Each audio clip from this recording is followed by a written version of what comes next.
Meanwhile, the U.S., the EU, and NATO lay full responsibility on the Ukrainian government, threatening it with consequences and sanctions. Individual sanctions for 20 Ukrainian politicians have already been imposed by Washington. Russian Foreign Minister Sergey Lavrov said that the action of the Western states resembles blackmail, and he urged condemnation of these actions of, quote, radicals and extremists who are mostly responsible for violence and bloody riots. Joining me now to discuss the bigger picture is Brian Becker. He's the national coordinator of the Answer Coalition. Now, Brian, as I had alluded to earlier, they are imposing sanctions at the moment. European Western leaders are. How do you feel that that will play a role? Will it actually curb the violence as the West seems to think it will? Well, we have to look at the new sanctions measures in a bigger context. The United States and the EU, the NATO powers, have been using all kinds of pressure on the Ukraine government with the effort to bring the Ukraine into the EU, which means to bring it into NATO, right on Russia's border. And in November, what they did is they gave an ultimatum to the Ukraine government. You either make a decision now, be with Russia, or be with the EU, no other choice. Then they outlined a plan, which was to impose extreme austerity measures on the Ukrainian people as part of the admission policy to get into the EU.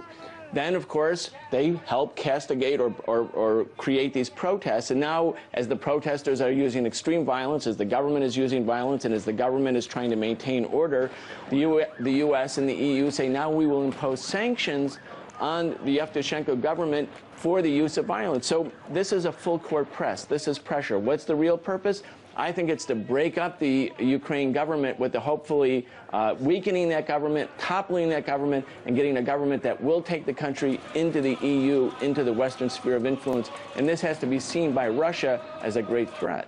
So you kind of laid out one scenario there, but I want to talk to you about best and worst case scenarios. What do they look like to you in this country? Well, the worst case scenario is that Ukraine, which is divided, of course, between East and West, and there's a class divide between rich and poor, between those who look to the East and those who have been sort of taken towards the West, or the upper crust of the western part of the country who look towards Germany. The worst case could be that Ukraine could descend into real civil war, that there could be the dismemberment of Ukraine, a country of 46 million people, a beautiful country with a rich history. That's what happened to Yugoslavia under pressure from NATO forces. It was a country that was a multinational, multi-ethnic, regionally divided multinational republic. It was broken up. Could this happen to the Ukraine? Yes. The same thing happened to the former Soviet Union. Under those circumstances, the worst-case scenario could be so much suffering, not just for now, not just for months or years, but for generations for the people of the Ukraine. Best case, the EU and the United States should get out of the Ukraine and let the Ukrainian people become the masters of their own destiny. That's the best case.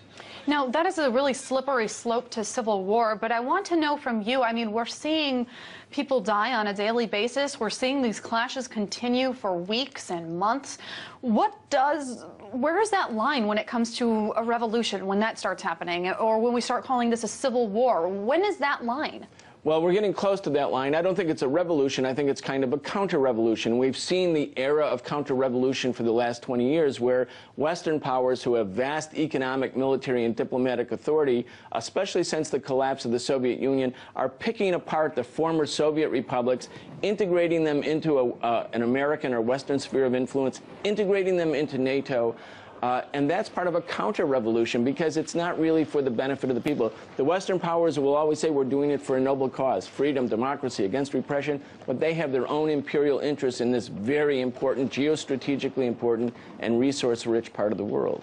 And Brian, you're kind of speaking of the U.S. as a whole. I want to focus on some of the individual players that are obviously taking part in this. A number of American politicians have been very vocal about it, some of them even visiting. I'm talking about John McCain. He visited back in December, excuse me, and U.S. Assistant Secretary of State Victoria Nuland actually handed out pastries in Independence Square. So talk about the involvement of individual American politicians in how this whole thing plays out. Well, John McCain is a provocateur and a war maker. He's assigned to himself the role of destabilizing and overthrowing governments or always advocating war. I mean, he is the ultra-militarist there.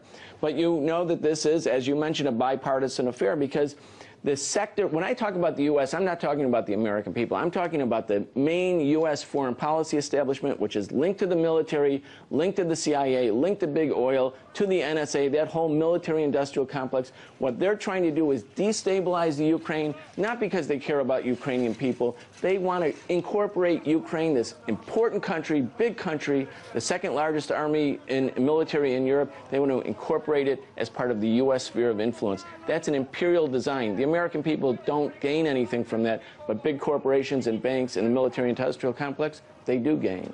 Very interesting perspective on what is no doubt a very complex scene. Thank you so much for weighing in. Brian Becker, National Coordinator at the Answer Coalition.